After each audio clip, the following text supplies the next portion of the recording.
નમસ્કાર દર્શક મિત્રો, આપણે નિહાળીશું સિટી લાઈવ ન્યૂઝ ચેનલમાં આજના મુખ્ય સમાચારો। રાષ્ટ્રપતિ પ્રણવ મુખર્જીનું એરપોર્ટ ખાતે ભવ્ય સ્વાગત।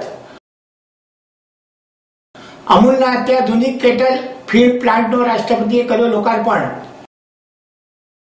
Doctor APJ Abdul Kalam ignite award 2015 શાળાના વિદ્યાર્થીઓને એનાયત। सीएम ने नरेंद्र मोदी ना मातृश्री साथे शुभेच्छा मुलाकात। प्रथम वखत महिला टीम द्वारा मत गणतरी कार्यનું મોક ડ્રીલ। राष्ट्रपति प्रणव मुखर्जीનું એરપોર્ટ ખાતે ભવ્ય સ્વાગત। રાષ્ટ્રપતિ પ્રણવ મુખર્જી ગુજરાતની 3 દિવસની મુલાકાતે આવી પહોંચ્યા। ગુજરાતના પ્રવાસે આવેલા રાષ્ટ્રપતિ પ્રણવ મુખર્જી અમદાવાદ એરપોર્ટ ખાતે સોમવારે આવી પહોંચ્યા હતા। ત્યારે રાજ્યના રાજ્યપાલ ઓપી કોહલી, મુખ્યમંત્રી શ્રી આનંદીબેન પટેલ, મેયર તેમજ ગુજરાત મંત્રીમંડળના સભ્યો અન્ય મહાનુભાવોએ તેઓનું ભાવભીની સ્વાગત કર્યું હતું।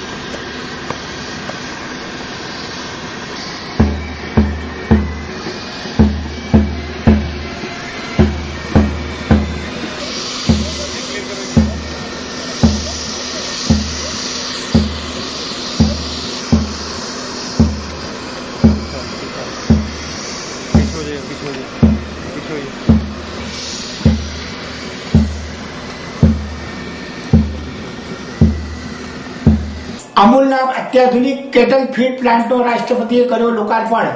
રાષ્ટ્રપતિ શ્રી પ્રણવ મુખર્જીએ ખેડા જિલ્લાના કોઓપરેટિવ મિલ્ક પ્રોડ્યુસર્સ યુનિયન અમૂલના આધુનિક કેટલ ફીડ પ્લાન્ટ પશુદાણ એકમનું ખેડા જિલ્લાના કપડવંત નજીકના કાપડીવાડ ખાતે રાજ્યપાલ શ્રી ઓપી કોહલી અને મુખ્યમંત્રી શ્રીમતી આનંદીબેન પટેલની ઉપસ્થિતિમાં લોકાર્પણ કર્યું હતું।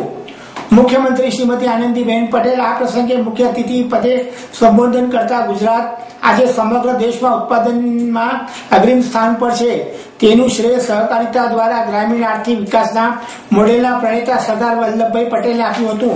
ખેડાના કપડવંત કાપડીવાડમાં શ્રીમતી આનંદીબેને ગૌરવપૂર્વક જાહેર કર્યું હતું કે ગુજરાતમાં માથા દીઠ દૂધ ઉપલબ્ધિ દરરોજના 492 મિલીલીટર છે, જે સમગ્ર દેશને સરેરાશ ઉપલબ્ધિના 1.5 ગણાથી પણ અધિક છે। દૂધ ઉત્પાદનનું રાજ્યના જીડીપીમાં 5%નું યોગદાન રહ્યું છે। મુખ્યમંત્રીશ્રીએ ગુજરાતમાં દૂધ ઉત્પાદન ક્ષેત્રે પશુપાલન વ્યવસાયમાં 73% નારી શક્તિ જોડીને શ્વેત ક્રાંતિમાં મહિલા શક્તિને અહેમિયત આપી છે તેની ભૂમિકા આપતા કહ્યું હતું કે રાજ્યમાં મહિલા પશુપાલકો માટે મુખ્યમંત્રી પશુપાલક યોજના શરૂ કરવામાં આવી છે અને આવા પશુપાલકોને chaff cutter, milking machine, milk cooler જેવા સાધનો ઉપલબ્ધ કરાવ્યા છે। એટલું જ નહીં, જે ગામમાં એક પણ દૂધ મંડળી ન હોય તેવા ગામોમાં મહિલા દૂધ ઉત્પાદન મંડળીને પ્રોત્સાહન અને દૂધ ઘર બનાવવા માટે જમીન તથા 50% બાંધકામ ખર્ચ સરકાર આપે છે। આ પ્રોત્સાહકોને પરિણામે રાજ્યમાં મહિલા સંચાલિત દૂધ ઉત્પાદક મંડળીઓમાં 41% અને મહિલા સભાસદોમાં 14%નો વધારો થયો છે।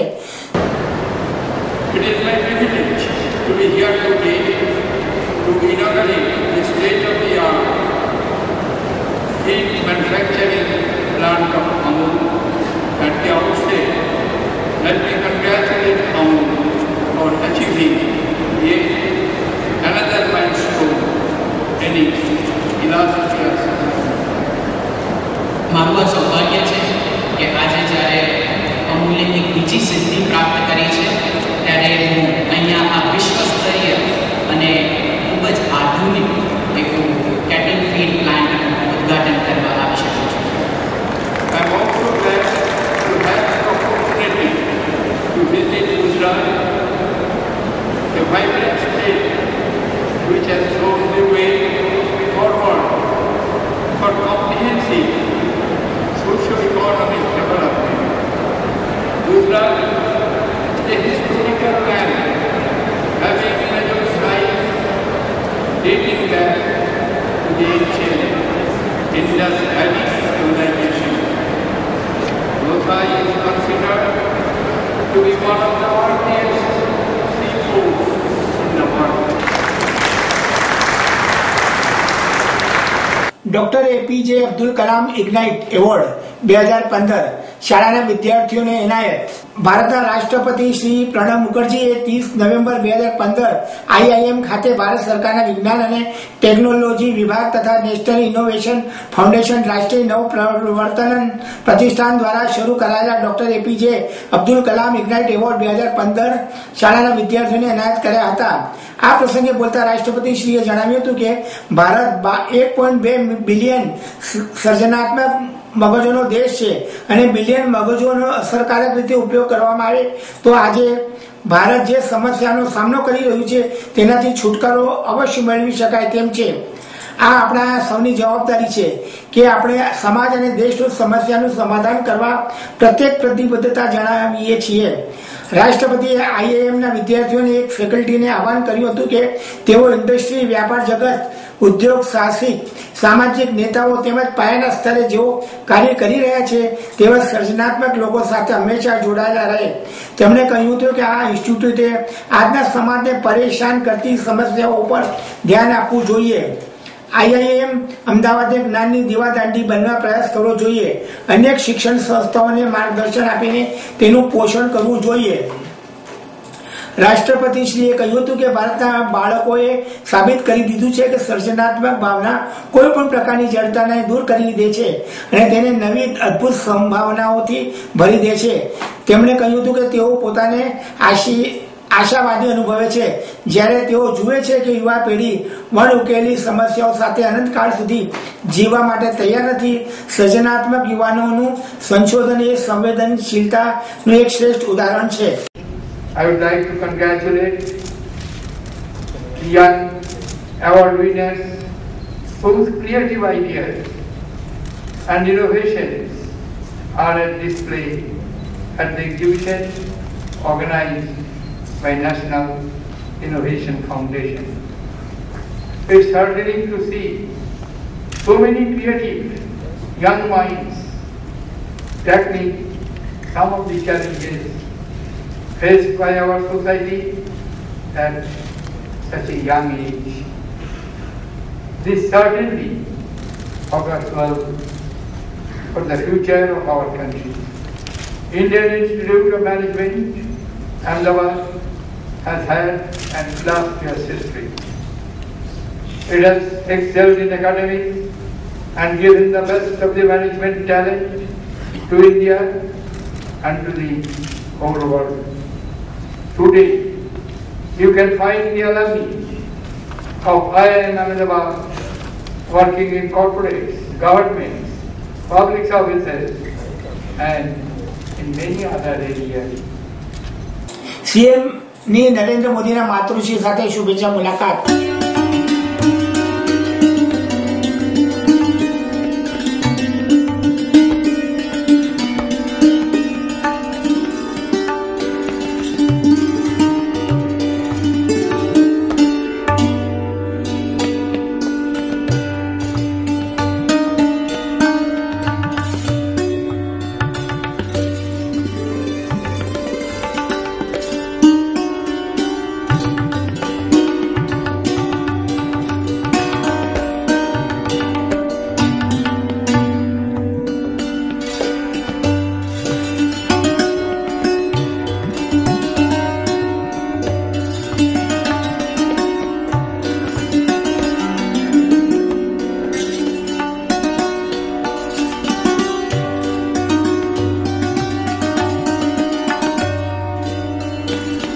પ્રથમ વખત મહિલા ટીમ દ્વારા મતગણતરી કાર્યનું મોક ડ્રીલ. પ્રથમ વખત મહિલા ટીમ દ્વારા મતગણતરીનું કાર્યનું મોક ડ્રીલ. ભાવનગર જિલ્લામાં પ્રથમ વખત મહિલા ટીમ દ્વારા ગણતરી થનાર હોય આજ રોજ જિલ્લા ચૂંટણી અધિકારી અને કલેક્ટર શ્રી BN પાનીએ મતગણતરી કેવી રીતે કરવી તે અંગેનું મોક ડ્રીલ કર્યું હતું અને જણાવ્યું હતું કે ભાવનગર મહાનગરપાલિકાની સામાન્ય ચૂંટણી 2015ની મતગણતરી તારીખ 2/12/2015ના રોજ સવારે 9 કલાકે સરકારી ઇજનેર કોલેજ વિદ્યાનગર ભાવનગરના EC બિલ્ડિંગના રૂમ રૂમ નંબર 403 માં વોર્ડ નંબર 7, 8, 9 અને 10 ની મતગણતરી ફક્ત મહિલાઓ દ્વારા કરાવવાની પહેલ જિલ્લા વહીવટી તંત્ર દ્વારા કરવામાં આવી છે અને મહિલા સશક્તિકરણનું પુનરાવર્તન થશે અને સક્ષમતા છે તે પુરવાર કરી શકશે।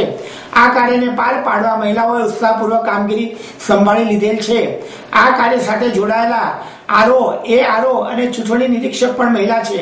આમ ગણતરી સ્ટાફ માટે 67 મહિલાઓ છે અને અન્ય પોલીસ પ્યુન સ્ટાફ પણ મહિલાઓ છે। આમ કુલ 100 જેટલી મહિલાઓ આ મતગણતરીનું સંચાલન કરશે। આગવી ઓળખ તરીકે મહિલાઓનું યુનિફોર્મ પણ પિંક કલરમાં રાખવામાં આવેલ છે। આ કાર્યક્રમમાં નિવાસી અધિક કલેક્ટર શ્રી આરપી ચૌધરી, નાયબ જિલ્લા ચૂંટણી અધિકારી દમયંતીબેન બારોટ, ચૂંટણી શાખાનો સ્ટાફ મતગણતરીમાં જોડાયેલા મહિલાઓ ઉપસ્થિત રહ્યા હતા। છેક પટ્ટાવાળા સુધી તમામ લોકો એ મહિલાઓ છે અને મહિલાઓના દ્વારા આ કાઉન્ટિંગ યોજાશે। પ્રથમ વખત આ મહિલા મતગણતરી કેન્દ્ર દ્વારા મહિલાઓનું જે સશક્તિકરણનું બાબત છે એ બાબત એ પુનરાવર્તન થશે અને એ બાબતમાં આપણે જાણી શકીએ કે મહિલાઓના જે કેપેસિટી છે એનું જે સક્ષમતા છે એ લોકો પુરવાર કરી શકશે અને આ 1 થી 12 જેટલા ટેબલો રાખવામાં આવ્યા છે અને આ તમામ ટેબલોમાં એ મતગણતરી થશે। ઈવીએમ સ્ટ્રોંગ રૂમમાંથી લઈ આવવા અને અહીંયા કાઉન્ટિંગ કરવા અને કાઉન્ટિંગ પછી જે મતગણતરી થશે એ આરઓ ટેબલ સુધી આવવા અને આરઓ ટેબલમાં હિસાબ રાખવાનો અને કોમ્પ્યુટરમાં ડેટા એન્ટ્રી કરવાથી માંડીને જે મેડિકલ એડ ટીમ છે, જે પોલીસના ટીમ છે, આ તમામ મહિલાઓ દ્વારા આ સંપૂર્ણ વોર્ડ નંબર 6, 7, 8, 9, 10 એમાં મહિલાઓ દ્વારા મતગણતરી થશે અને મહિલાઓના દ્વારા આ જે મતગણતરીનું બાબત છે એ કારણ કે મહિલા આરઓ છે અને મહિલા એઆરઓ છે તો એમાંથી આ બાબત આપણા ધ્યાનમાં આવી कि एआरओ अगर महिला हो सके तो आखा जे काउंटिंग स्टाफ है ये काउंटिंग स्टाफ पण महिला हो सके। एक मीटिंग में हमारा चर्चा के दरमियान हमको ऐसा लगा कि पूरा काउंटिंग स्टाफ अगर महिलाओं का द्वारा हो सके तो काफी अच्छा रहेगा। आप निहारता रहो सिटी लाइन न्यूज चैनल। आ मुख्य समाचारों।